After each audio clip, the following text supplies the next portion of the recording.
Hey guys, it's Haley and welcome to another bookish video.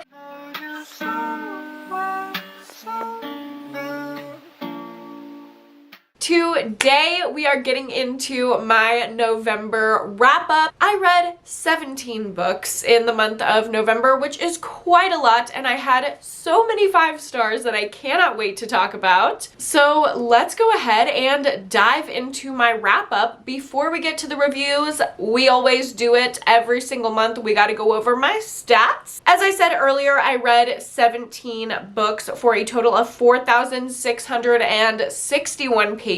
Here is my mood breakdown. Mostly had dark, mysterious, and tense reads as usual, but also some lighthearted in there. I never have that pink little part of the triangle be too big, but here it is, 4th in line during November. As for pacing, I read 7 fast-paced books and 9 medium-paced books. One of them was not included in there because it's a nonfiction, so some of these might not accurately reflect the number of books that I read throughout the month, but that's because I did not specifically review one of the books and some of the questions don't apply to one of the books since it's nonfiction. 8 of the books, so about half of the books that I read this month, were under 300 pages, which kind of explains how I got through so many this month. And then 9 of them were between 300 and 500 pages. I read 1 nonfiction book this month and then 16 fiction. Here is my genre breakdown. As always, horror, thriller, and LGBTQ are the top 3 for me. And then across my star ratings, I had 1 2-star, 2 3-stars, 2 3.5 stars, 5 4-star books, 2 4.5-star, and 5 5-star books, which I'm really happy about. I literally cannot wait to rave about these 5 books. And then this is a breakdown of how I read the pages throughout the month. It's so funny. I had like these huge random bursts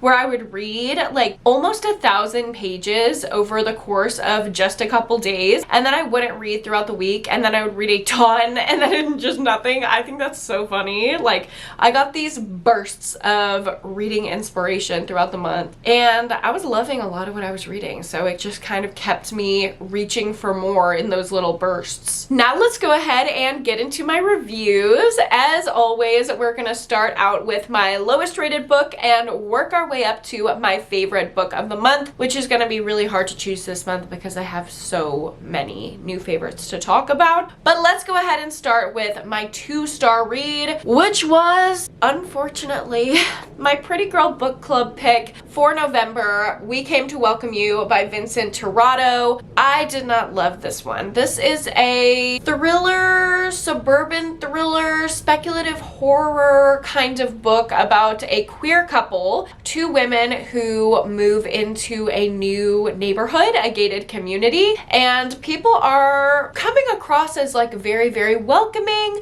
but there's an insidious undertone. There are a lot of microaggressions because both of the people in this couple are people of color, and they're obviously gay, and they are women, so it's just hard for them out here. All these biases are showing up in their neighbors, but beyond that, there's also some creepy things happening around their new house that make them feel really unsettled, and like maybe there's another presence at play. Over the course of the book, however, things got really, really confused. There were about 1 million different little signs of weirdness, and I wish it would have been pared down and the horror would have been ramped up, because it kind of felt like we had all these different lanes that just kind of went up to 20% horror. I would have much rather had just a couple things that went all the way up to 100% horror. I just really wasn't engrossed. The pacing was really weird. The audiobook was terrible. And y'all know I love horror that is rife with social commentary, but I felt like the commentary in this book was a little spoon-fed. Like, I don't need to have microaggressions explained to me and why they're microaggressive. At the same time that this book kind of like expected a lot of the reader to have this high level of empathy with a character that we didn't know too much about because there was such shallow character development. The book actually treated the reader as kind of dumb and almost like condescended to the reader at a lot of different points in time, because little pieces that I felt like were very self-explanatory were over-explained and almost like taught to the reader. It was also very confusing to me that this book was clearly trying to be educational in some way with the way that it was teaching about microaggressions and social structure and hierarchy and how bias works and things like that. But then at the same time had some of the shoddiest and most problematic therapy representation I've literally ever read. And I don't know. It's like you can't have this shit mental health representation in your book and then also try to pitch it as a book that's a little bit educational. Like, it couldn't pick a lane. It didn't know if it wanted to be educational, over-explained, or just kind of let the societal horror speak for itself. It couldn't decide on pacing. It couldn't decide what was supposed to be scary. And the ending was the cherry on top of it all, because it felt so completely just dissonant to what the message of the book was. I hated it, really. I'm so sorry. I don't recommend this book at all. And it's so wild because I love rich people drama, I love suburban horror, I love social commentary in my horror, but this just did not do it for me. Next up, let's talk about my 3-star books, starting out with Familiar Spirit by Lisa Tuttle. This is one of the newly republished paperbacks from hell. If you've read Paperbacks from Hell, it's a nonfiction book by Grady Hendrix detailing the early paperback horror of the 70s, 80s, and 90s. Then you will know why this is referred to as a paperback from hell. I've really been enjoying dabbling in these earlier published works of horror, and this one was so fun. It's about a woman who gets out of a relationship and she moves into this big house by herself. It's the first time she's ever lived alone, but she's not so alone. In this home, a paranormal visitor starts entering and she becomes aware of it, and she starts learning what happened to the last girl who lived in this house. And it's very creepy, very paranormal, kind of trashy, kind of scandalous, kind of sexy. But I also found some meaning in it. Like, I definitely was highlighting throughout the book and really enjoying my time with it. I just felt like it was all over the place.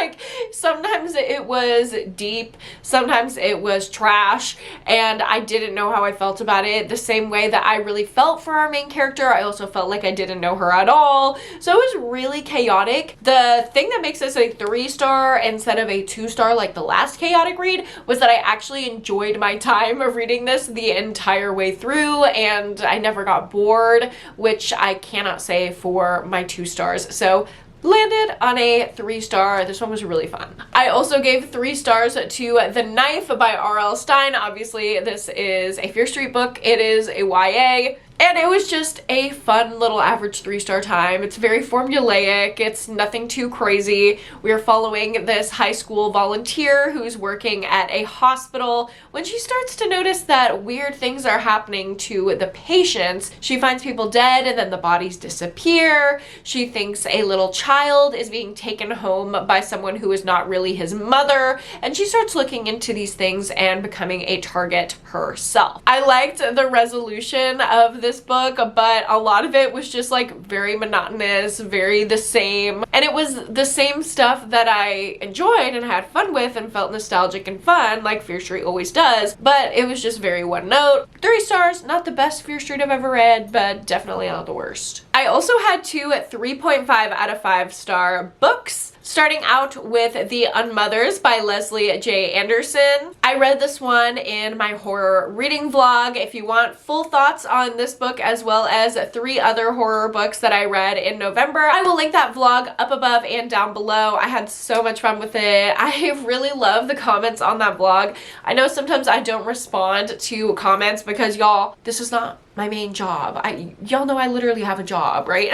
So I don't have time to respond to comments all the time, but I do read every single comment that I get, and the comments on that video are making me so happy. I'm so glad that you guys can see how joyous I've become over the past couple months. My life has completely changed, and I feel like it's changing the way that I show up in videos. It's changing my content, the excitement that I have to read and to create content, and knowing that that comes through for you guys, and you can tell, you can see that, just makes me so freaking happy. So thank you for the comments on that video. Unmothers, that's what we're talking about here. I ended up giving it 3.5 stars. This is following the story of an investigative journalist looking into this weird case in a small town of a horse giving birth to a human baby. Now, clearly that did not happen.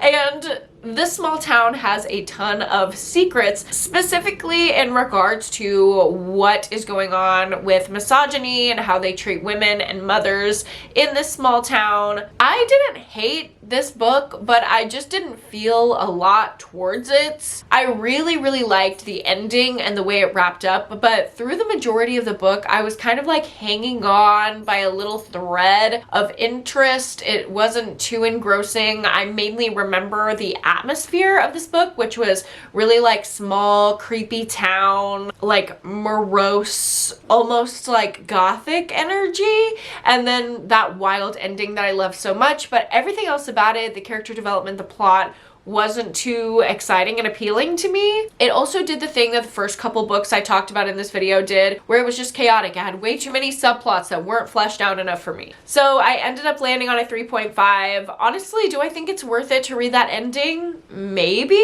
but it's not a favorite of all time. My other 3.5 out of 5-star book that I read this month was Youth Juice by E.K. Sathu. If you like The Substance, which is my personal favorite movie of 2024, you will like Youth Juice. It's very much same vibes. We're following a woman who works for this skincare company, and her boss is like, hey, you should try out this new cream that we're testing before we launch it. And it's like taking The Substance, okay? It's like completely transforming you and making you perfect. But clearly that comes with some not so desirable side effects, as it always is. It's always a double-edged sword when we're dealing with perfection, especially physical perfection. I loved the body horror pieces in here. I also loved just the relatability and the energy in this book. Like, you know what it's like to get to know these women and to talk to these women. They're written so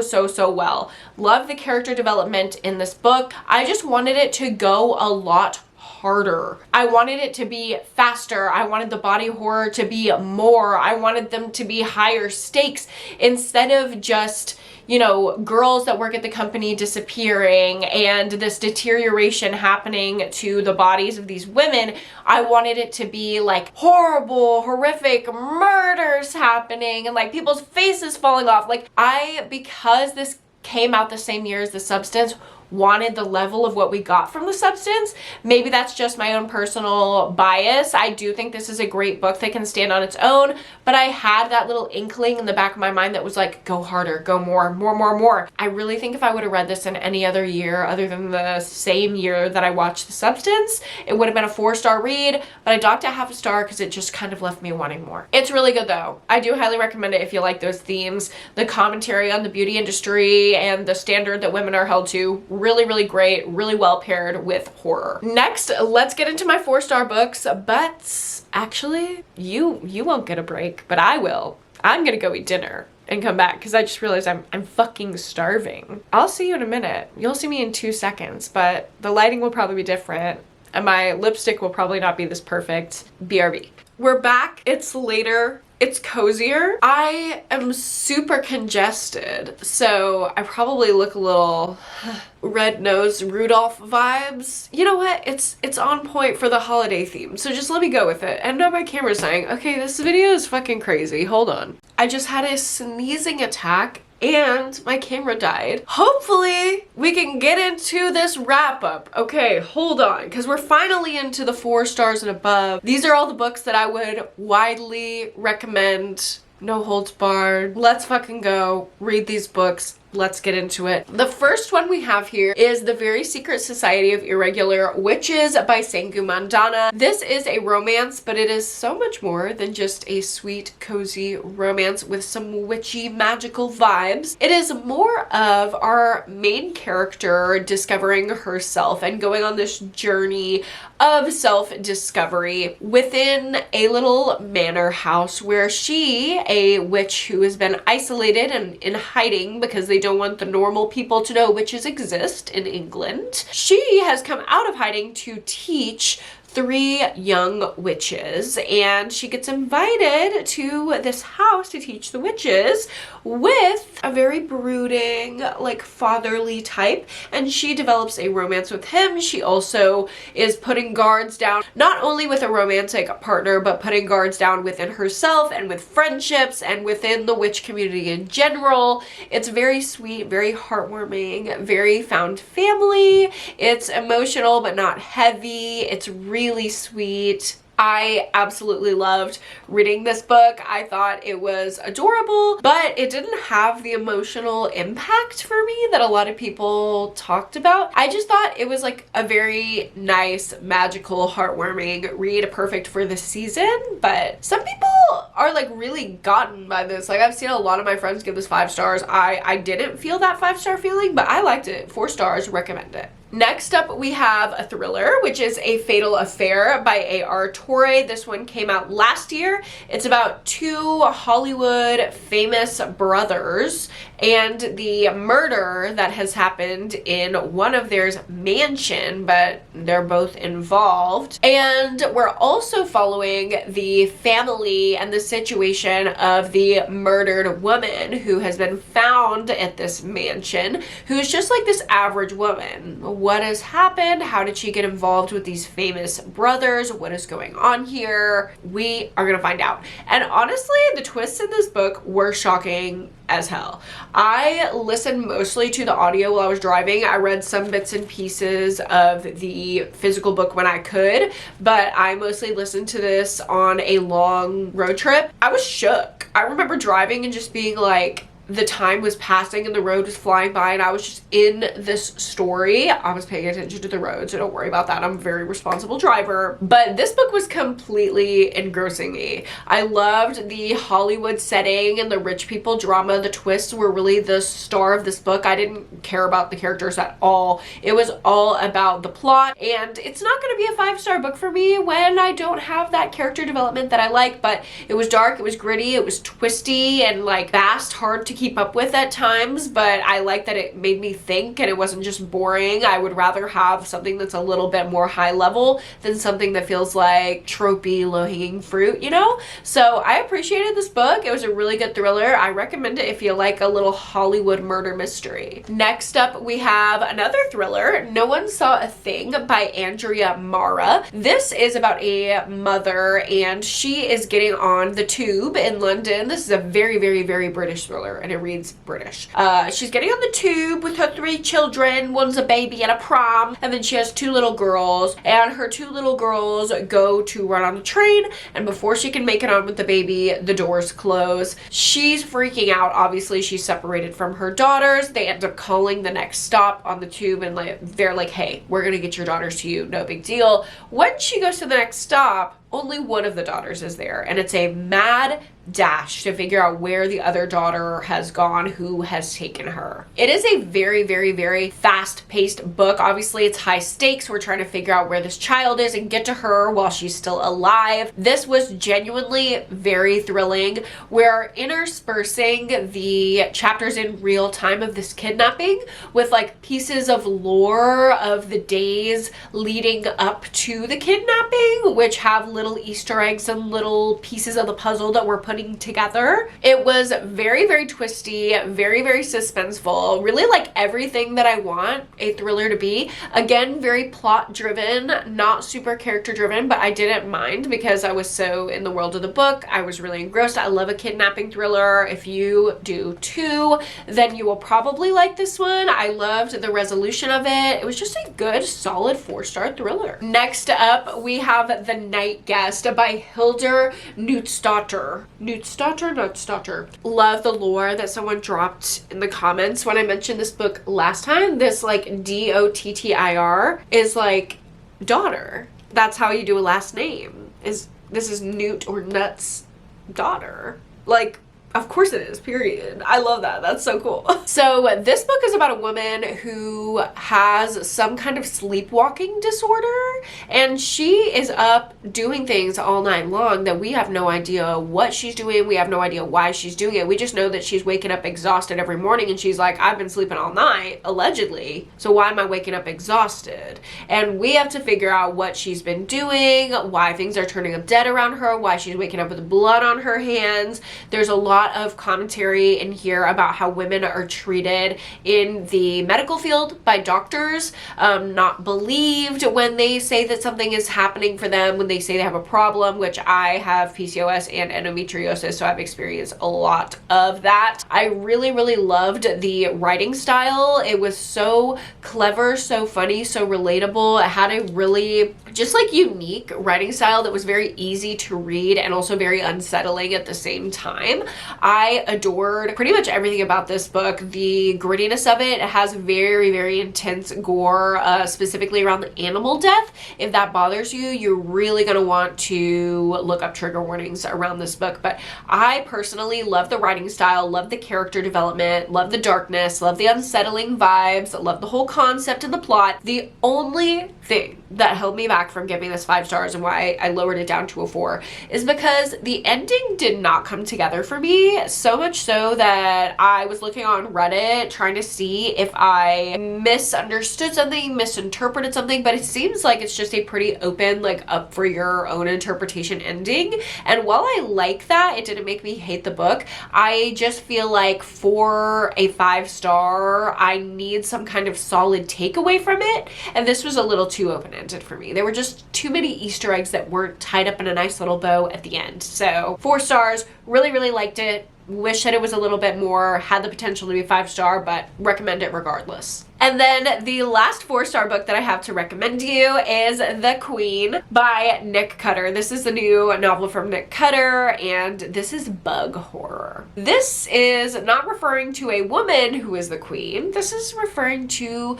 like the queen of an ant colony, the queen of a bee colony, the queen of a wasp colony specifically. If you don't like bugs, don't read this book. If you are scared of bugs, read this book. If you read The Honeys by Ryan LaSala and you liked it, read this freaking book. Oh my god, you will be obsessed. We are following our main character whose best friend has gone missing. She is doing everything in her little high school girl power to find her, and simultaneously we're following the events that are happening around this lab where they're doing experiments on insects. And we see how these experiments on queens in different insect colonies have impacted this missing girl, how they're connected, and how this is gonna blow up the town, basically, and blow up the town it does.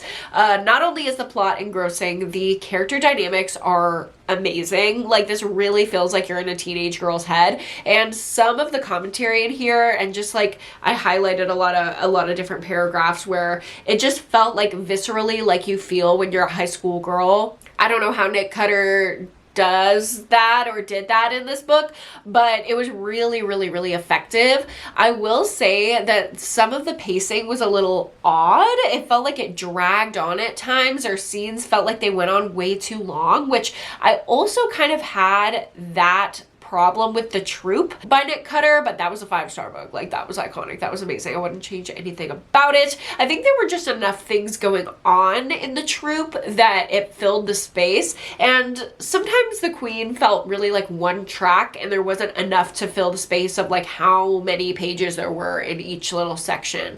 It just felt a little long-winded at times, but I really loved the ending resolution. I loved so much of the commentary in here more around just like what it's like to be a girl, to be a queen. And this is like weird bug girlhood horror. That's how I pitch this, and I really highly recommend it. Moving on to my 2 4.5 star books that I read in the month of November, I have The Christmas Guest by Peter Swanson, and this is a little teeny tiny Christmas thriller novella about an American student in England, and she gets invited to her posh friend's manor house for the holidays. So she goes, and she ends up meeting her friend's brother while she's there, and of course a romance sparks, but also the brother is suspected of murder. So is she getting involved with the murderer? I don't know. We don't know. When other people start going missing, turning up dead, is it the brother? Is it someone else? We don't know. It's very, very Christmas cozy vibes. It is very like classic cozy Agatha Christie mystery, and it has a wild twist. Actually, 2 wild twists that actually caught me so off guard. If this was like a fully fleshed out book, it could have been 5 stars. I just felt like it was too brief, and I'm not going to think about it ever again for me to give it 5 stars. Like, it wasn't that impactful, you know what I mean? It didn't give me the 5-star feeling. But I was completely blown away. And it's been a while since I've been blown away by some twists, but I had some thrillers that did it this month. This is one of them. And the vibes, like, put it over the top for me. I absolutely loved it. If you're looking for something brief and easily digestible to read around Christmas time and you're a thriller lover, you'll love this book. And my other 4.5 out of 5-star book that I read in November was Last Days by Brian Evanson. This is actually my boyfriend's favorite book ever, and so obviously I had to read it because we're little horror girls. We love reading horror together, and I had to read his favorite book. So I really, really liked it. Obviously it wasn't 5-star for me. I'm not gonna lie. I'm not gonna lie to him. Like, I'm not just gonna pump up his ego and be like, oh my god, 5 stars for your favorite book, baby. Like, no, I don't do that. It was a little intellectual for me. And when I say intellectual, like, I like an intellectual book, but some of this was just, it was a little like, why are you trying to be too smart about it? Basically, we're following this man, and he had to have one of his limbs amputated, and he is kidnapped by this cult of people who their whole thing is self-amputation. Okay, the more that you amputate, they feel like the higher you are, the closer you are to like godliness. Basically, there's a lot of religious commentary in here, and it is very horrifying. There's intense body horror that I absolutely loved. So those are the really interesting parts of the book, but sometimes the writing style is jarring. Like, it gets into this conceptual space that I'm like, Brian, do you want me to understand what's happening? Because sometimes he's a little evasive with it. And it's a very interesting writing style to read. I can see why my partner really, really likes this book, because he's a writer and there's a lot of like really inventive ways to communicate things in this book. So I get it, I get it, I get it. Sometimes I just want to hear it. Point blank period, Brian. You don't need to be all evasive like that. Even though it's very pleasing to read. And I really, really did like it a lot. Especially the ending was psycho crazy and gave me all the violence that I wanted. I loved the intensity of the horror in this book and the conceptual, like the concept behind it. It was great. I really can't wait to read more from Brian Evanson. I actually just bought 2 of his other books, and I bought another one of his books for my boyfriend. So we got a lot between our 2 little shelves. We have, I think, all of Brian's work. So we're about to read it all together. And I'm really excited because I do like his writing style. It takes some intention. So it's not going to be a 5-star because it's not easy for me. Okay? And I like to get lost in a book. That's when I feel like I give it a 5-star. And speaking of giving it a 5-star, these next 5 books have truly done it. These are my top 5 books from November, and they're all 5 stars, and I'm obsessed with all of them. Let's start out with the one nonfiction book that I read in November, and that is Cultish by Amanda Montell. I actually heard a little bit of Amanda Montell speaking at Texas Book Festival, and she was amazing. I will link the video down below if I can find it, because because she's just a very well-spoken woman and clearly like so educated, but not just like intelligent about the things that she talks about. She's very, very, very well-spoken. Like she has very clear thoughts. She knows how to speak. I love the way that she puts words together. And obviously that's great for a writer, especially when you are talking about something as heavy as a cult. So in Cultish, she talks about how our language impacts how we see not necessarily just cults, but things that feel cult-ish, hence the title of the book, and how cults as well as cultish things utilize language to draw people in. And I loved the way that this book was structured. It's looking at like real actual cults and then looking at how something like an MLM or something as simple as like Soul Cycle could use the same things that cults use to draw you in. And I love those parallels between something like, wow, crazy, everyone agrees that this is psycho, and then just like your everyday horror. I think that is so effective, especially like when we're thinking of horror. When we're thinking of it in terms of something real world, it is wild. I have been talking everybody in my life's ear off about this book because I just thought it was so well done and so easily digestible. When I read Word Slut by Amanda Montell last year, it was easily one of my favorites of last year. I loved it so much. You could just feel the passion that Amanda has for linguistics, and I don't have any kind of linguistic background, so this was like all new to me basically, but she put it in a way that was just so easy to understand. Y'all know I don't read a lot of nonfiction. Most months I'm like, hello, it's a pink circle on my stats, all fiction. Not this month. I read this one and I loved it. And this makes me want to read more nonfiction. If only every nonfiction book was as easy to read as Amanda Montell's. She's incredible. Highly recommend. Next up, we have a few books that I read in my horror vlog.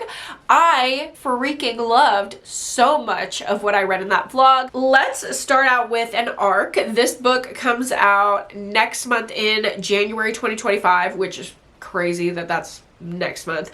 So you gotta run and get it. Pre-order it if you can. It is so good. I want to call this one of my best books of the year, but it's literally not even out yet. So I feel like I have to push this off to next year, even though I read it this year and it's definitely one of my favorites. This is the new one from Eric LaRocca, which absolutely love all of their work. It is At Dark I Become Loathsome, and it is about a guy who undergoes complete and total tragedy.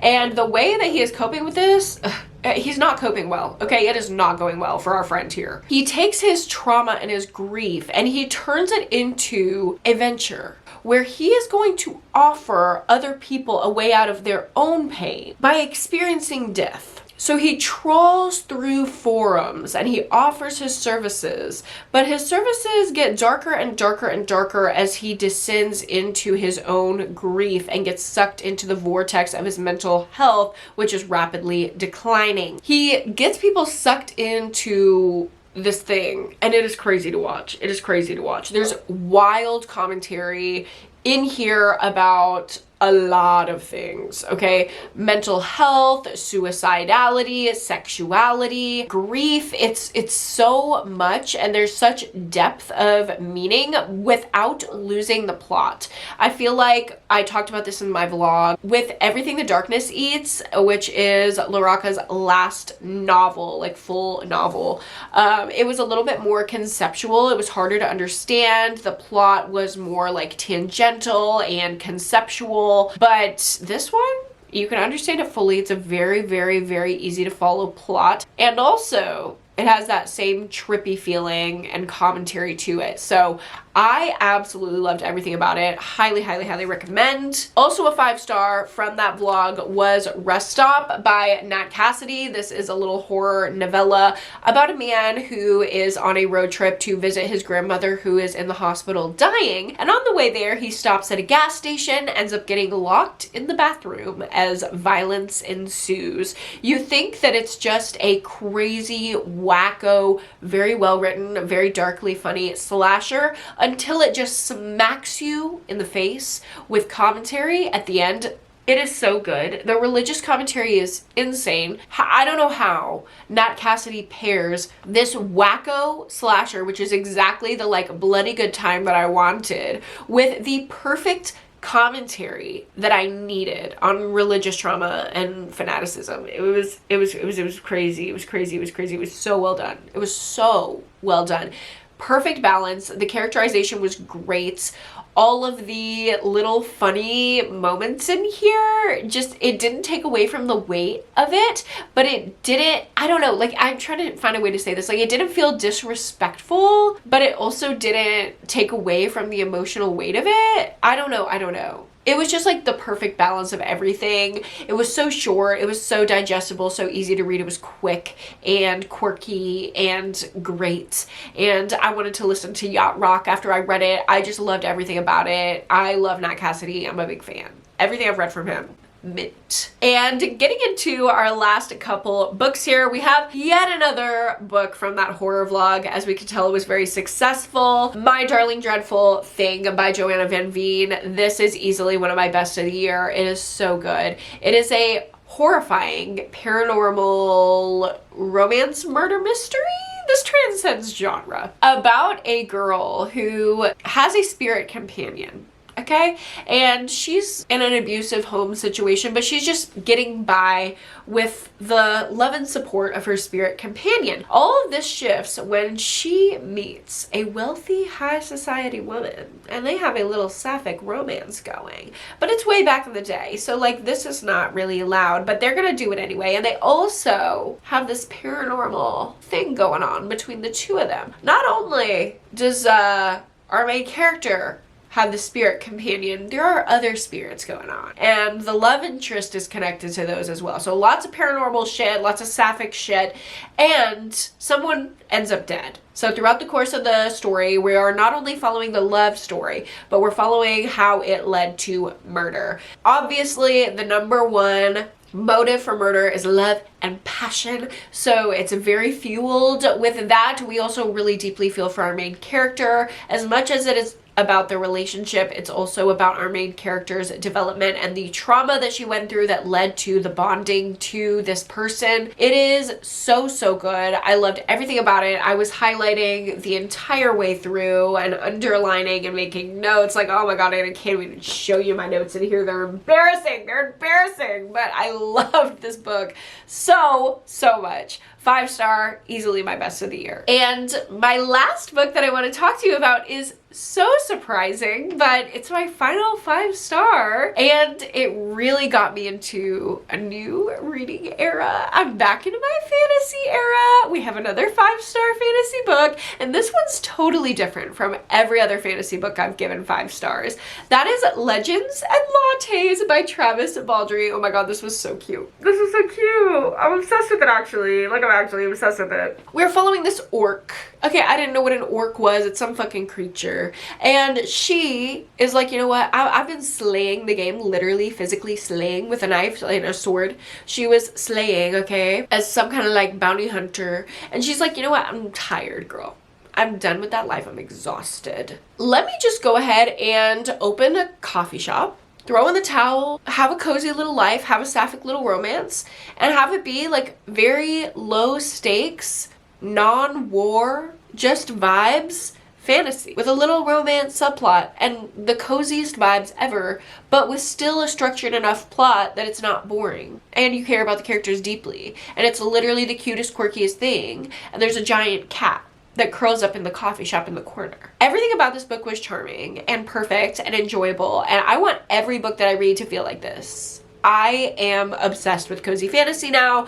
I can't wait to read more of it. Thank you for your recommendations. I asked for some recommendations for cozy fantasy in a previous video. I think my TBR, I don't remember. I noted all of those down. I'm going to read them because I'm obsessed with this little subgenre here, and I can't wait to go all in on it because I love this book so much.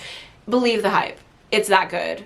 And I'm obsessed. So those were all of the books that I read in November. I was so excited to tell you guys about those 5 stars. They're all so good. Like, they're not just 5 stars. They're all like incredible, cream of the crop 5 stars, new all-time faves, obsessed. But really, I like so many books that I read in November. I had a really great reading month other than a couple little flops here and there. I hope you guys liked hearing about these books and got some to add to your TBR. Thank you so much for watching and for keeping up with Happy Hailey Days. Subscribe for a new video every single day leading up to Christmas. We are doing it.